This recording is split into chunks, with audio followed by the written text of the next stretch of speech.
नमस्कार, मैं प्रिया। आज है 3 फरवरी। खबरों की तरफ बढ़ने से पहले एक नजर सुर्खियों पर। जारी हुआ बिहार पुलिस एसआई भर्ती का रिजल्ट। पटना सहित बिहार के 30 जिलों के लिए जारी हुआ अलर्ट। बिहार में बढ़ी धान खरीदारी की समय सीमा। आरआरबी एनटीपीसी मामले में जांच के लिए आज आ रही है टीम। बिहार के राजमार्गों का होगा विस्तार। अब चले बढ़ते हैं बिहार की 25 बड़ी खबरों की ओर विस्तार से। जारी हुआ बिहार पुलिस एसआई भर्ती का रिजल्ट। बीते दिन बिहार पुलिस के एसआई और सार्जेंट के पदों पर भर्ती के लिए आयोजित की गई प्रारंभिक लिखित परीक्षा के रिजल्ट को जारी कर दिया गया है, जिसके तहत ही अब सभी परीक्षार्थी अपना result Bihar police subordinate service commission की आधिकारिक वेबसाइट bpssc.bih.nic.in पर जाकर देख सकते हैं। आपकी जानकारी के लिए आपको बता दें कि बिहार पुलिस में एसआई और सार्जेंट की ये परीक्षा दरोगा के 1998 और सार्जेंट के 215 पदों के लिए 26 दिसंबर को प्रारंभिक परीक्षा का आयोजन किया गया था, जिसके लिए लगभग 6 लाख छात्रों ने अपना रजिस्ट्रेशन करवाया था, जिसमें से लगभग 48,000 छात्रों को सफलता मिली है। सीएम के चहेते बने उनके परामर्शी। हाल ही में बिहार कैबिनेट की बैठक बुलाई गई थी। बैठक में ही मुख्यमंत्री नीतीश कुमार के लिए एक अतिरिक्त परामर्शी पद का सृजन किया गया था। इस पद पर पूर्व आईएएस मनीष कुमार वर्मा को बीते दिन नियुक्त कर दिया गया। आपको बता दें कि मनीष वर्मा को इससे पहले बिहार राज्य आपदा प्रबंधन प्राधिकरण का सदस्य बनाया गया था। ज्ञात हो, मनीष वर्मा उस समय चर्चा में आए थे जब वो पटना के जिलाधिकारी थे। उन्हीं के कार्यकाल में 3 अक्टूबर 2014 को पटना के गांधी मैदान में रावण दहन के बाद भगदड़ मची थी। इस भगदड़ में 100 से ज्यादा लोगों के घायल होने की जानकारी निकल करके सामने आई थी। पटना सहित बिहार के 30 जिलों के लिए जारी हुआ अलर्ट। बिहार में मौसम का मिजाज एक बार फिर से बदलने वाला है। मिली जानकारी के अनुसार बिहार के लोगों को अभी ठंड से मुक्ति मिलती दिखाई नहीं दे रही है। राज्य में आज बारिश को लेकर अलर्ट जारी किया गया है। मौसम विज्ञान केंद्र पटना की माने तो पटना सहित राज्य के 30 जिलों के लिए बारिश के साथ साथ बिजली चमकने और मेघ गर्जन का पूर्वानुमान जारी किया गया है। 4 फरवरी को राज्य के 4 जिलों में तेज बारिश के आसार हैं। मौसम विज्ञान विभाग ने कटिहार, जमुई, बांका और मुंगेर जिले के लिए येलो अलर्ट जारी किया है। राज्य के अन्य जिलों के लोगों को भी 3 और 4 फरवरी के दिन सावधान ही रहना चाहिए। बिहार में बढ़ी धान खरीदारी की समय सीमा। बीते दिन मुख्यमंत्री नीतीश कुमार ने अपने एक अणे मार्ग स्थित संकल्प में वीडियो कॉन्फ्रेंसिंग के माध्यम से धान अधिप्राप्ति की अद्यतन स्थिति की समीक्षा की। आयोजित इस बैठक में खाद्य एवं उपभोक्ता संरक्षण विभाग के सचिव विनय कुमार ने प्रस्तुतिकरण के माध्यम से धान अधिप्राप्ति के संबंध में विस्तृत जानकारी साझा की। साथ ही इस दौरान उन्होंने सीएम नीतीश को खरीफ विपणन वर्ष 2021-22 के अंतर्गत धान अधिप्राप्ति की अद्यतन स्थिति, लक्ष्य और चावल मिलों की अद्यतन स्थिति की जानकारी दी। समीक्षा के दौरान मुख्यमंत्री ने कहा कि हम लोगों ने अपने यहाँ सबसे पहले पैक्स के धान अधिप्राप्ति की शुरुआत कराई। इससे किसानों को काफी लाभ हो रहा है, जिसके तहत ही धान अधिप्राप्ति के लिए 15 फरवरी 2022 तक की समय सीमा निर्धारित की गई है। बिहार बजट सत्र की हुई घोषणा। इस दिन पेश होगा बजट। केंद्र सरकार के बाद अब बिहार सरकार भी बजट पेश करने की योजना बना रही है। इसी कड़ी में बिहार विधानमंडल के बजट सत्र की तारीख की घोषणा कर दी गई है, जिसके तहत ही यह बजट सत्र 25 फरवरी से शुरू होगा, जो कि आने वाले 1 महीने से भी ज्यादा समय तक जारी रहेगा।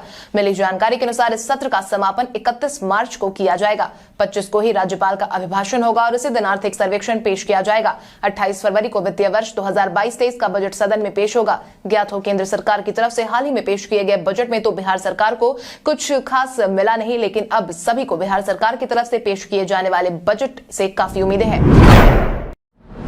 बिहार में पढ़ाई के साथ बच्चे करेंगे पर्यटन स्थलों की सैर। बिहार में नई राष्ट्रीय शिक्षा नीति के सिफारिश के आलोक में नए सत्र में स्कूली बच्चों को पढ़ाई के साथ साथ पर्यटन स्थलों की सैर का भी अवसर मिलने वाला है। इसको लेकर सभी विद्यालयों के प्रधानाध्यापकों को जल्द ही गाइडलाइन भी जारी की जाएगी। इस पहल के साथ ही छात्र छात्राएं ऐसे स्थलों के इतिहास, वैज्ञानिक योगदान, परंपराओं आदि से भी परिचित हो सकेंगे, जो अब तक वो किताबों में ही पढ़ते रहे थे। छात्रों में भारत भ्रमण की जिज्ञासा भी बढ़ेगी, साथ ही इससे पर्यटन को बढ़ावा भी मिलेगा। वहीं नई पीढ़ी देश की समृद्धि, विरासत, विविधता, संस्कृति, भाषा और ज्ञान से जुड़ेगी। आरआरबी एनटीपीसी मामले में जांच के लिए आज आ रही है टीम। बिहार समेत कई राज्यों में आरआरबी एनटीपीसी के परिणाम को लेकर के काफी बवाल देखने को मिला था, जिसके बाद अब परीक्षा परिणाम में क्या गड़बड़ी आई है, क्या नहीं, इसकी जानकारी लेने के लिए आज दिल्ली से उच्च स्तरीय टीम पटना के साथ साथ मुजफ्फरपुर, हाजीपुर, दानापुर, सोनपुर, दरभंगा, गया, समस्तीपुर और धनबाद जाएगी। मिली जानकारी के अनुसार टीम सुबह सबसे पहले पटना पहुंचेगी और यहां से लीची बागान स्थित आरआरबी कार्यालय मुजफ्फरपुर जाएगी। रेलवे अफसरों से मिली जानकारी के मुताबिक इसके लिए आरआरबी की तरफ से करीब 100 परीक्षार्थियों को भी नोटिस भेजकर बुलाया गया है, जिनसे ही रिजल्ट में हुई गड़बड़ी के बारे में सवाल जवाब किया जाएगा।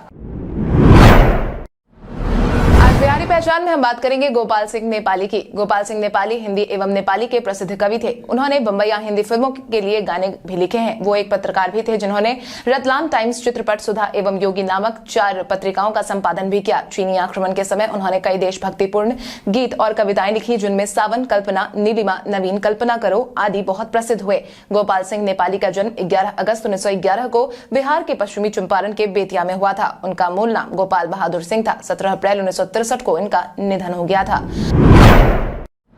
पोस्ट ऑफिस में अकाउंट धारकों के लिए खुशखबरी। डाकघरों के माध्यम से डिजिटल लेन देन को बढ़ावा देने की पहल बिहार में भी तेज हो गई है, जिसके तहत ही बिहार के सभी डाकघरों को कोर बैंकिंग सिस्टम से जोड़ा जाना है। इस काम को करने वाला बिहार देश का पहला राज्य है। हालांकि बिहार के सभी डाकघरों को दिसंबर में ही कोर बैंकिंग सिस्टम से जोड़ने का काम कर लिया गया था, लेकिन डाकघरों के खाता धारकों को इंटरनेट बैंकिंग सेवा का लाभ मिलने में समय लगेगा। वर्तमान समय में डाकघरों के खाता धारकों को बैंकिंग की मूलभूत सुविधा का लाभ मिलने लगेगा। इसके साथ ही राज्य के 9,000 डाकघरों के 1.5 करोड़ खाता धारक मोबाइल से ही सारी तरह की सुविधाओं का लाभ ले सकेंगे। इतना ही नहीं, बिजली बिल, मोबाइल रिचार्ज, ई मार्केटिंग से लेकर स्कूल की फीस और हवाई जहाज का टिकट भी कटवा सकेंगे। इसके साथ ही आप प्रियजनों को खाते से पैसा ट्रांसफर करने के लिए अधिक मशक्कत भी अब नहीं करनी पड़ेगी। बिहार में ट्रेड लाइसेंस लेने के मामले में दुकानदार पीछे। बिहार में सभी दुकानदारों को पहले ही ट्रेड लाइसेंस लेने का निर्देश दिया गया है, लेकिन कुछ दुकानदार दुकानों का ट्रेड लाइसेंस लेना अभी भी जरूरी नहीं समझ रहे हैं, जिसके कारण नगर परिषद का विकास कार्य प्रभावित हो रहा है। जानकारों की माने तो लाइसेंस नहीं लेने वालों के खिलाफ अभी तक कोई विभागीय कार्रवाई नहीं होती है। यही कारण है कि दुकानदार लाइसेंस लेने में आनाकानी करते हैं, जिसके कारण ही नगर परिषद को हर साल लाखों रुपए का नुकसान भी उठाना पड़ रहा है। आपकी जानकारी के लिए आपको बता दें कि शहरी अथवा नगर परिषद क्षेत्र में संचालित hotel, restaurant, canteen, mall, theatre, bakery, नाश्ते की दुकान, खाद्य स्टॉल, खुदरा विक्रेताओं, दैनिक उपयोग के सामान बेचने वाले दुकानदार इस श्रेणी में आते हैं। अभी ट्रेड लाइसेंस लेने के लिए ऑनलाइन और ऑफलाइन दोनों तरीकों से आवेदन किया जा सकता है। बिहार बोर्ड एक बार फिर से जारी कर सकता है सबसे पहले रिजल्ट।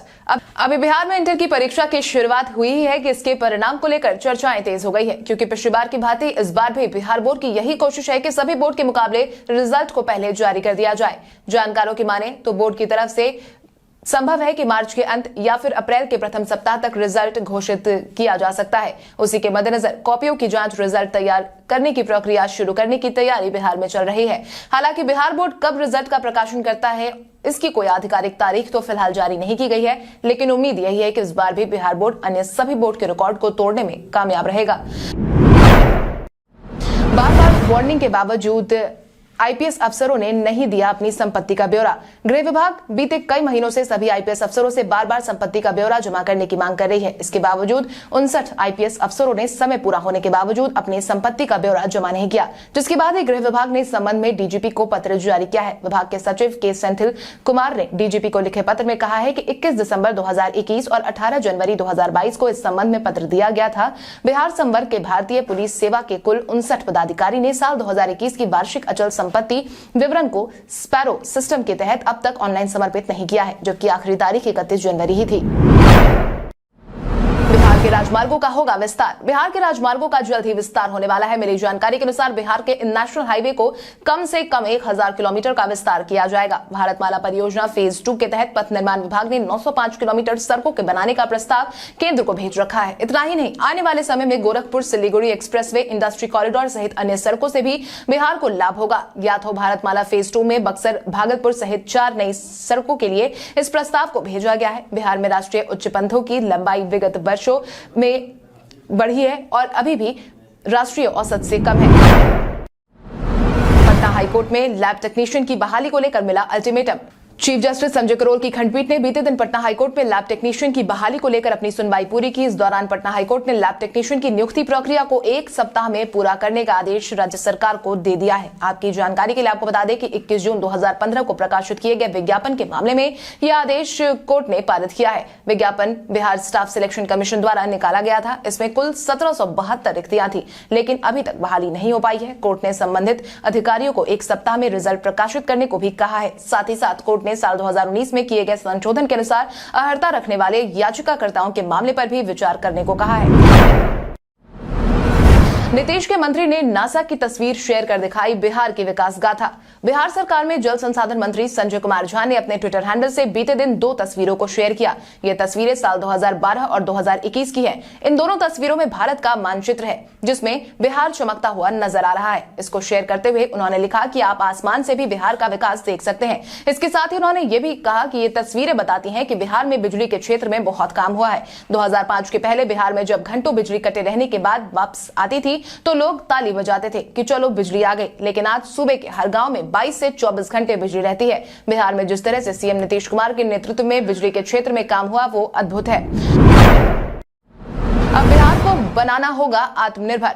बिहार को बीते कई दिनों से स्पेशल राज्य का दर्जा दिए जाने की मांग उठाई जा रही है, जिसको लेकर जहां एक तरफ जदयू और विपक्ष साथ है, वहीं इस मामले को लेकर भाजपा ने शुरू से ही विरोध किया है। वहीं अब भाजपा के प्रदेश अध्यक्ष संजय जायसवाल ने बिहार को विशेष राज्य का दर्जा दिए जाने की मांग पर अहम टिप्पणी की है, जिसके तहत बीते दिन उन्होंने कहा कि केंद्रीय बजट में गरीबी राज्यों के लिए जिस तरीके से प्रावधान किया गया है उसका बड़ा फायदा बिहार को मिलेगा। पहले से ही बिहार को केंद्र सरकार से ज्यादा पैसा मिल रहा है। पश्चिम बंगाल, महाराष्ट्र जैसे राज्यों की आबादी बिहार से ज्यादा है, लेकिन फिर भी बिहार को उन राज्यों से 5% ज्यादा पैसे मिलते रहे हैं। बिहार को उत्तर प्रदेश के बाद केंद्र से सबसे ज्यादा पैसा मिल रहा है। संजय जायसवाल ने कहा कि बिहार सरकार को अपनी तरफ से रेवेन्यू कलेक्ट करना होगा।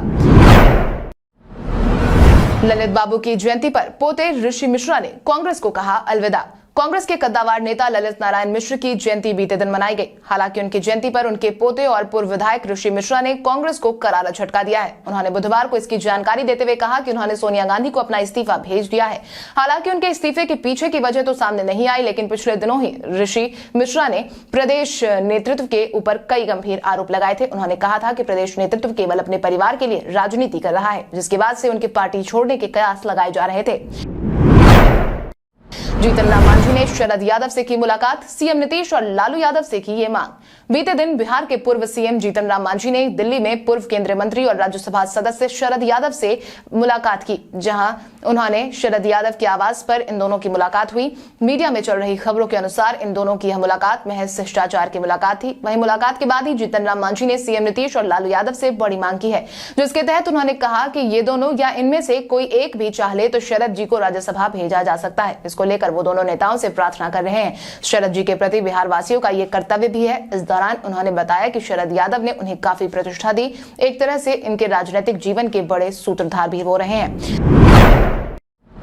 तमाशा कर रही है नीतीश सरकार। जब से देश का बजट पेश हुआ है और मुख्यमंत्री नीतीश कुमार ने बिहार के पक्ष में कुछ न मिलने पर भी इसे सकारात्मक बताया है और उपेंद्र कुशवाहा ने विरोध किया, तब से ही बिहार के विपक्षी दलों को मुद्दा मिल गया है, जिस पर ही अब राजद के राष्ट्रीय उपाध्यक्ष शिवानंद तिवारी का बड़ा बयान सामने आया है। मीडिया हाउस से बातचीत के दौरान ही शिवानंद तिवारी ने कहा कि ये लोग तमाशा कर रहे हैं, बिहार की जनता के साथ मजाक चल रहा है। एक तरफ आप अपने मंत्रियों से बयान दिलवा रहे हैं कि बिहार को विशेष राज्य का दर्जा मिले और दूसरी तरफ बजट में बिहार को कुछ न मिलने पर भी नीतीश कुमार वाह कह रहे हैं। बिहार को उम्मीद थी कि बिहार को विशेष राज्य का दर्जा जरूर मिलेगा, लेकिन न माया मिला न राम।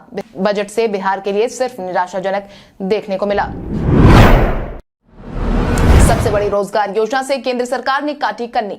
बिहार समेत देश भर में बेरोजगारी एक बड़ी समस्या है। ऐसे में बेरोजगारों को रोजगार दिलवाने के लिए पूर्व प्रधानमंत्री डॉक्टर मनमोहन सिंह के काल से गरीबों को निश्चित रोजगार उपलब्ध करवाने के लिए ही महात्मा गांधी राष्ट्रीय ग्रामीण रोजगार गारंटी अधिनियम की शुरुआत की गई थी, जिसकी मदद से ही 100 दिनों की गारंटी रोजगार उपलब्ध करवाने का प्रावधान है। लेकिन अब ये योजना ही मुश्किलों में फंसती हुई नजर आ रही है, क्योंकि अब मोदी सरकार में मनरेगा के आवंटन में भारी कटौती हुई है। मनरेगा के लिए आम बजट 2022-23 में मात्र 73,000 करोड़ रुपए का आवंटन हुआ है। वहीं पिछले साल मनरेगा के लिए आवंटित राशि 98,000 करोड़। सीटीईटी का आंसर की जारी। केंद्रीय माध्यमिक शिक्षा बोर्ड ने बीते दिन सेंट्रल टीचर एलिजिबिलिटी टेस्ट यानी कि सीटीईटी की आंसर की को जारी कर दिया है, जो कि बोर्ड की वेबसाइट www.ctet.nic.in पर आंसर की जारी की गई है। जिसके बाद ही अब जो भी अभ्यर्थी आंसर की से संतुष्ट नहीं है वो आपत्ति भी दर्ज करवा सकते हैं। ध्यान रहे, आपत्ति दर्ज करने के लिए अभ्यर्थियों को प्रति प्रश्न 1,000 रुपए देना होगा। अभ्यर्थी द्वारा आपत्ति 4 फरवरी तक ली जाएगी। बोर्ड की माने तो आंसर की से अभ्यर्थी अपने उत्तर का मिलान कर सकते हैं। फरवरी अंत तक सीटीईटी का रिजल्ट जारी कर दिया जाएगा। सीटीईटी इस बार ऑनलाइन लिया गया था। आपको यह भी बता दें कि परीक्षा 16 दिसंबर 2021 से 21 जनवरी 2022 तक ली गई थी।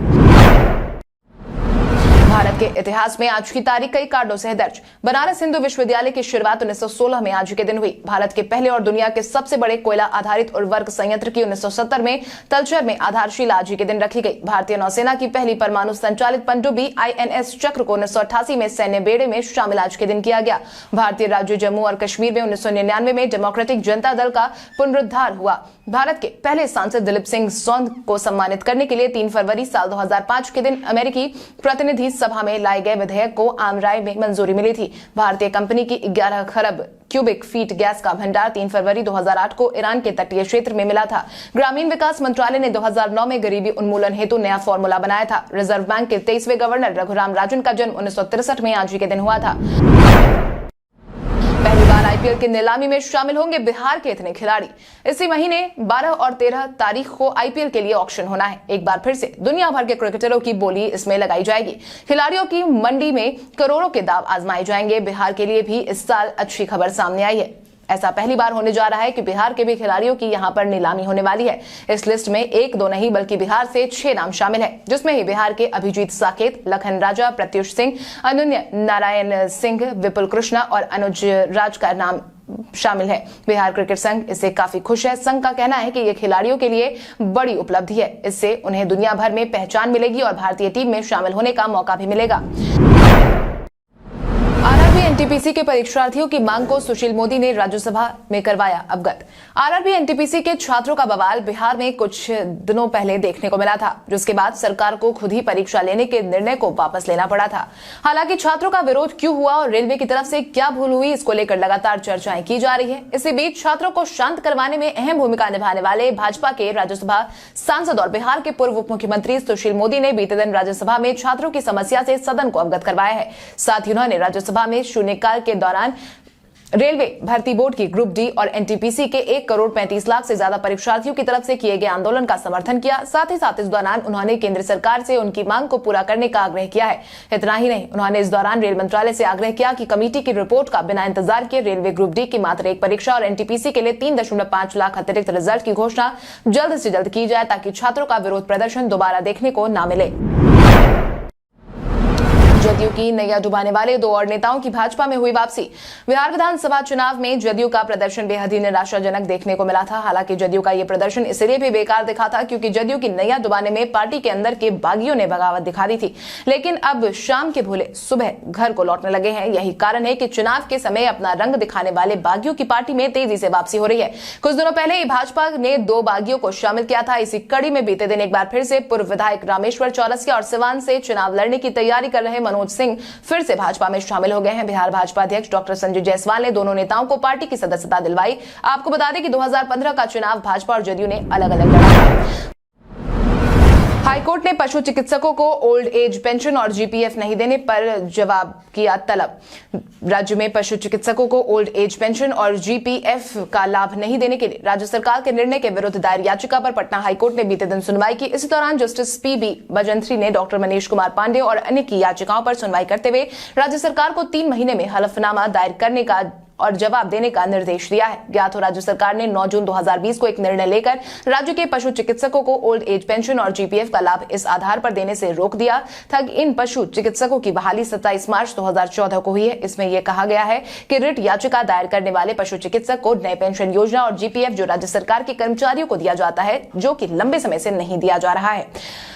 कल हमारे द्वारा पूछे गए सवाल का जवाब आप में से बहुत सारे यूजर ने हमें कमेंट करके दिया था, उसके लिए आपको बहुत बहुत धन्यवाद। आप में से जिन यूजर का कमेंट हमें अच्छा लगा है उनके नाम है रिजवाना परवीन, प्रदीप कुमार, विकास कुमार, चंद्र पासवान, महासेठ माइकल, अरविंद कुमार, सौरभ सुमन, अनवर करीम खान, विजय खायल, शिवानी सिंह, रुपेश कुमार, गोपी कुमार, संजय कुमार, मनीष कुमार, अरुण कुमार। आप इसी तरह हमारे सवालों का जवाब देते रहे। हम हर दिन वीडियो के अंत में आपका नाम लेने की पूरी कोशिश करेंगे। तो चलिए बढ़ते हैं आज के सवाल की ओर। आज का सवाल कुछ इस प्रकार है, आपके अनुसार बिहार सरकार द्वारा कोरोना की तीसरी लहर की रोकथाम के लिए किए जा रहे काम से आप संतुष्ट है या नहीं? अपने जवाब हमें कमेंट करके जरूर बताएं।